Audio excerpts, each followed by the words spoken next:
ভাই ব্রাদার এখন অমি গ্রুপটাই, অমি পলাশ বা যারা কাজ করছেন আপনারা চাষি ভাই। আচ্ছা আমি একটু বলি, হ্যাঁ, ফিমেল 3 কিডনি বা হোটেল রিল্যাক্স বা অসময় বা সন্ধ্যা 7টা 5টা কাজ তো হলো। এখন অমির ডিরেকশনে ফিমেল 3 বলেন, কিডনি বলেন, আমার ডায়লগ অনেক জনপ্রিয়, আমার অভিনয় অনেক ভালোভাবে নিয়েছে দর্শকরা। অনেকে বলেছে নতুন হিসেবে আপনি সবার থেকে ভালো করেছেন, এরকমও কেউ কেউ বলেছে। তো বিষয়টা হচ্ছে যে এইখানে না আমার কোনো হাত নাই, এটা পুরো অমির কৃতিত্ব, আমার কোনো কৃতিত্বই নাই এখানে। একটা পুতুল দাঁড়ায় আছে, অমি বললো এভাবে এভাবে হাঁটেন, আমি হেঁটে দিয়েছি, এটা পুরোটাই তার। সরোয়ারও এরকম করতো। এখন অমির পাশাপাশি আমি যে বান্না ভাইয়ের সিরিয়াল করছি একটা, সেটা super duper hit, bad ass, অন্তত 10টা সিঙ্গেল নাটক করলাম মান্না ভাইয়ের। আমি মোহন আহমেদের কাজ করছি, শহীদুল নবীর কাজ করছি, রাফাত মজুমদার রিঙ্কুর কাজ করছি, রুবেল আনুসের কাজ করছি, আমার দাদা চিটারঞ্জন ডেলবারের দাদা সঞ্জিত সরকার, ওনার কাজ করছি, ফিরোজ কবির ডলারে সুগার ড্যাডি করলাম নাম ভূমিকায় 7 পর্ব। তাহলে আমি কি কেমনে একটা গ্রুপের মধ্যে রয়ে গেলাম আপনিই বলেন? না, এটা আসলে সত্যি কথা। তবে একটা জিনিস আমাদের দৃষ্টিতে কেড়েছে যে আপনি মাঝখানে বেশ কিছুদিন গ্যাপ ছিলেন, প্রায় 5-6 বছরের মতো। এটা কেন? এটা বলতে গেলে ওটা গীবতের মতন শোনা যায়, বুঝছেন। তারপরেও শুনি, আজকে আমরা কিছুটা হলেও শুনি, দর্শকরা জানবে, আমরা জানবো। আমি একটা নাটক করেছিলাম, আমার পেয়ার ছিল দিলার জামান। আমি কিন্তু অনেক সলো করছি, এটা আপনারা জানেন কিনা? হ্যাঁ আমি জানি, যেমন পাড়ার বড় ভাই। হ্যাঁ, ওটা ছিল এ পাড়ার বড় ভাই আর কি, পাড়ার বড় ভাই। তারপর অপর্ণা ঘোষ ছিল, ওটা আমার বিপরীতে। তারপরে রানুভাবিতে তো বড় তানিয়া ছিলেন। মোনালিসার সাথে আমি কাজ করছি, উচ্চ মাধ্যমিক পরিবার। আচ্ছা, এই ধরনের নাটকগুলোই কেন পাই না আপনার থেকে? মানে অসাধারণ অভিনয়, অসাধারণ গল্প, অসাধারণ মেকিং। আমি আপনার এই কথাতে ফিরে আসবো, আপনি মনে রাখেন এটা কেন পান না বলবো আমি। যেখানে ছিলাম সেটা হচ্ছে যে এখন মনে করেন যে দিলারা আন্টির বিপরীতে আমি কাজ করছি, সেটা দিলারা দাদি বলি আমি ওনাকে। তো দাদির সাথে আমার প্রেম এবং তমু শাশ্বত পরে জিনিসটা ইয়েতে হয়। তো দাদির সাথে পরে আমি আরও অনেকগুলো নাটক করছি। তো দেখা গেল যে অনেক জুনিয়র ডিরেক্টর, আমি দাদি বসে আছি ড্রয়িং রুমে, একটা হিরো আছে এবং লাক্স চ্যানেলের একটা মেয়ে আছে হিরো হিরোইন। তো মানে একটা খাবার, তার মধ্যে অনেক বৈষম্য।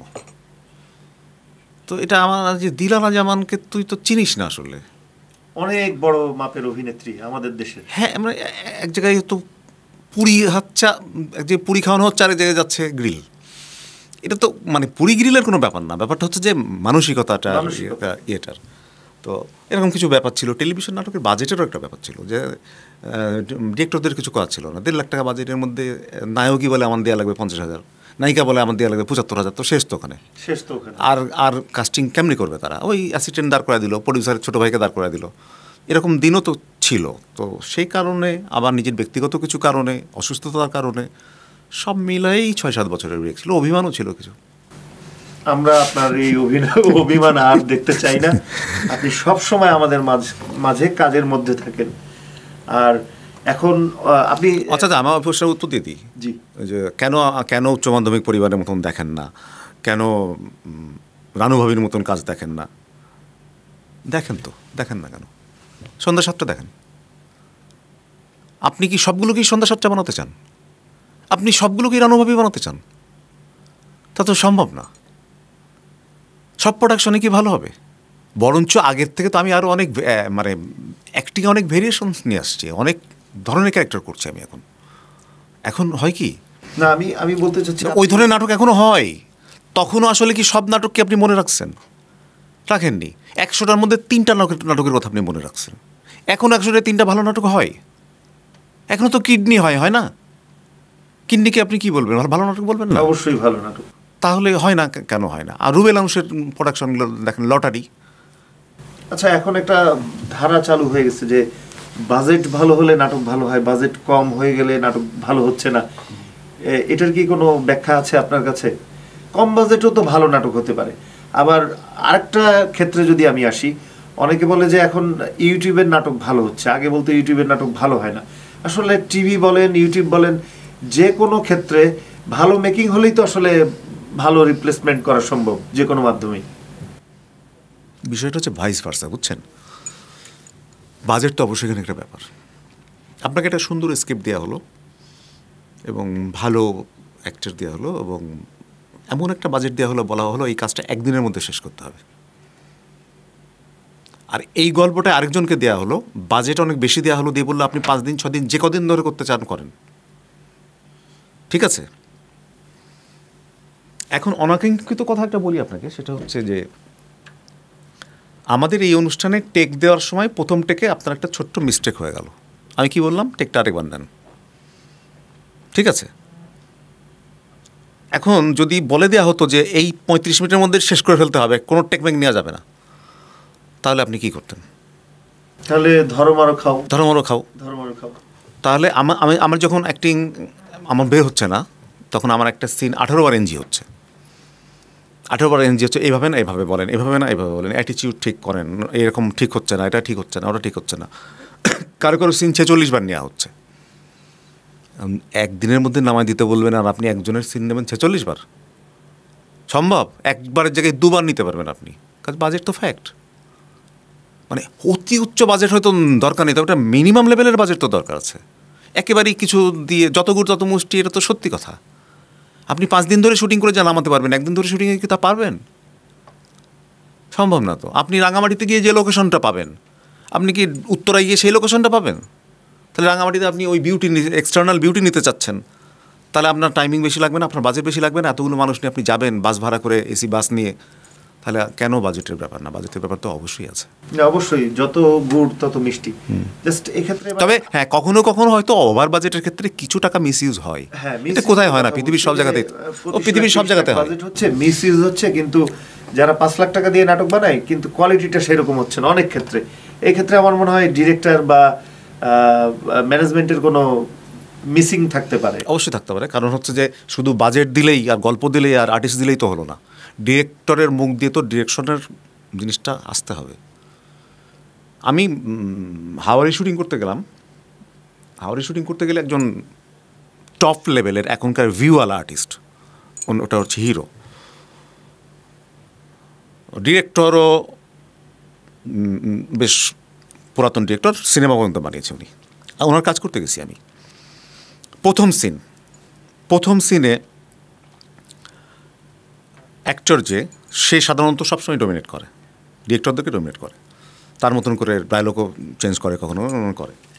তো প্রথম সিনে নায়ক নায়িকা জাস্ট নৌকা থেকে নামছে, সে যাচ্ছে। তো সেই বলল কাটিংয়ের পরে যে আমি চাচ্ছি যে আমার যে ক্যারেক্টারটা, আমার যে প্রেমিক সত্তাটা, এটা আমি আস্তে আস্তে আস্তে আস্তে খুলব। তো ডিরেক্টর বলল, বস আপনি একদম 100% কারেক্ট, ঠিক বলেছেন আপনি, এটাই হওয়া উচিত। কিন্তু আমার ক্যামেরাটা না আমি এদিক থেকে ধরি, আমি এটা দেখি না, আমি এরকম দেখি। আমি একটা সুফি জিনিস চাই। আমি কীরকম চাই দেখেন, সুন্দর নদী, কত বড় নদী দেখেন আপনি, কত বড় হাওর দেখেন আপনি, কত বড় নেচার দেখেন আপনি, আপনিও সেরকম বড়, আপনি শুরুতেই বড়। আমি এরকম চাই বস, আপনি যেটা বলছেন সেটাও করা যাবে, সেটা করলেও হয়, কিন্তু এটা করে দেখি এক্সপেরিমেন্ট, মনে হয় ভালো লাগবে বস। আমি আর 5 দিন ওই হিরোকে আর করতে দেখিনি, তাকে ডোমিনেট করতে দেখিনি।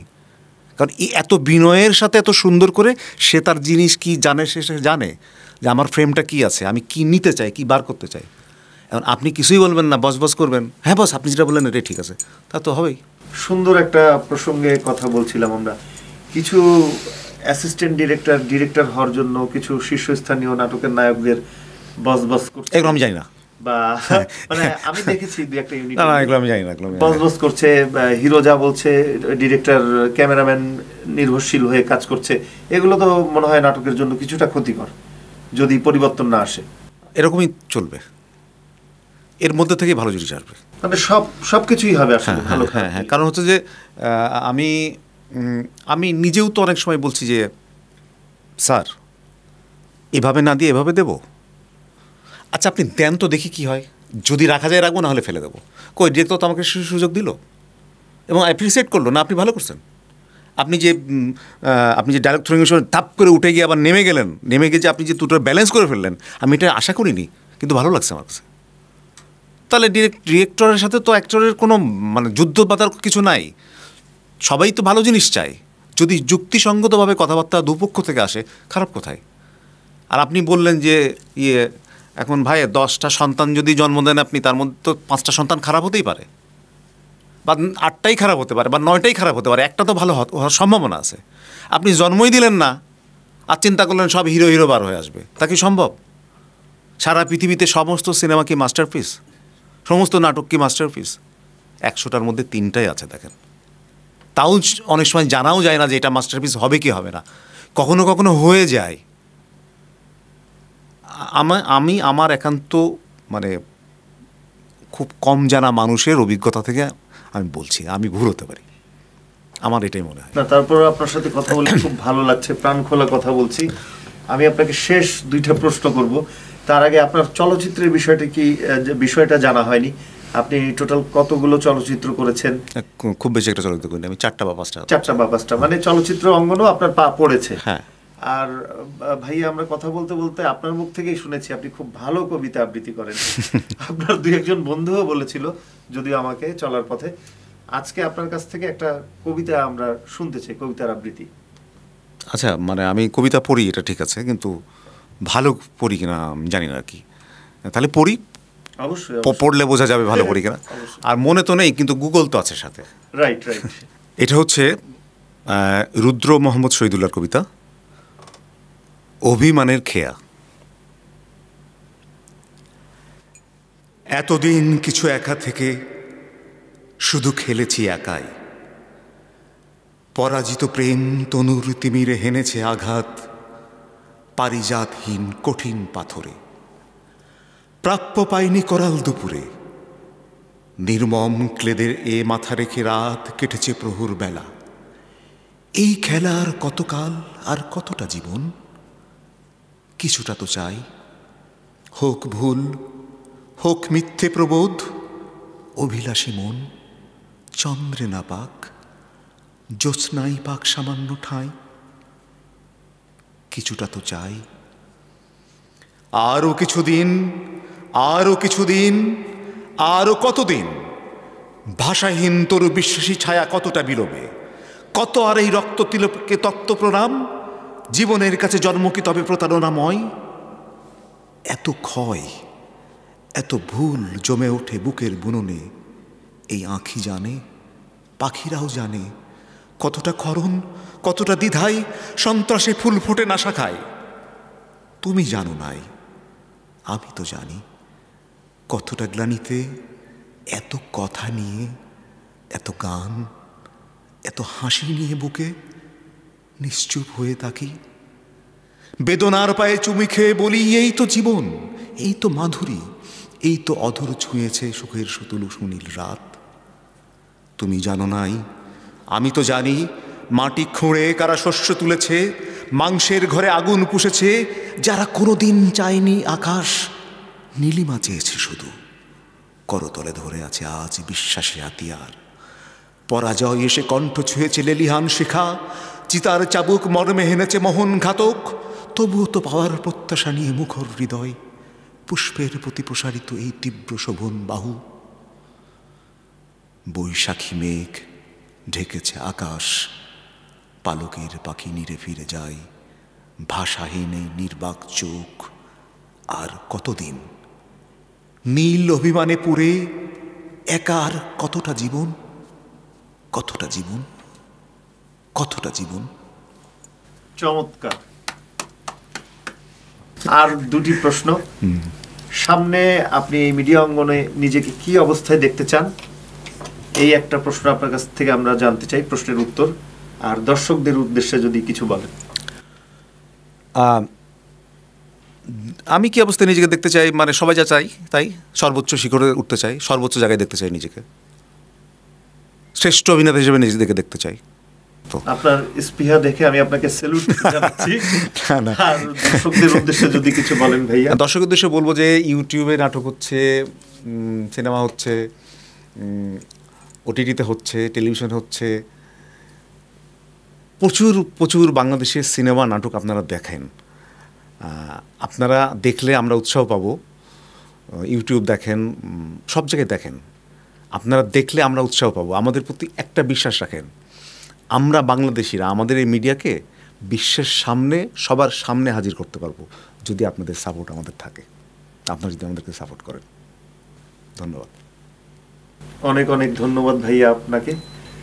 সম্মানিত দর্শক মণ্ডলী, আজকে আমরা না বলা গল্পে আমরা খুব প্রাণবন্ত আড্ডা দিলাম আমাদের জনপ্রিয় নাট্যশিল্পী, নাট্যকর্মী, উপস্থাপক, আবৃত্তিকার বাপ্পি আশরাফ ভাইয়ের সাথে।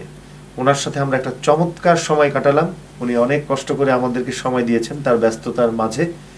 আবারও তাকে ধন্যবাদ জানাচ্ছি। এই পর্বে ছিলেন আমাদের সাথে বাপ্পি আশরাফ ভাইয়া। নেক্সট এপিসোডে নতুন কোনো গেস্টকে নিয়ে আমরা আপনাদের সামনে আসবো। ধন্যবাদ।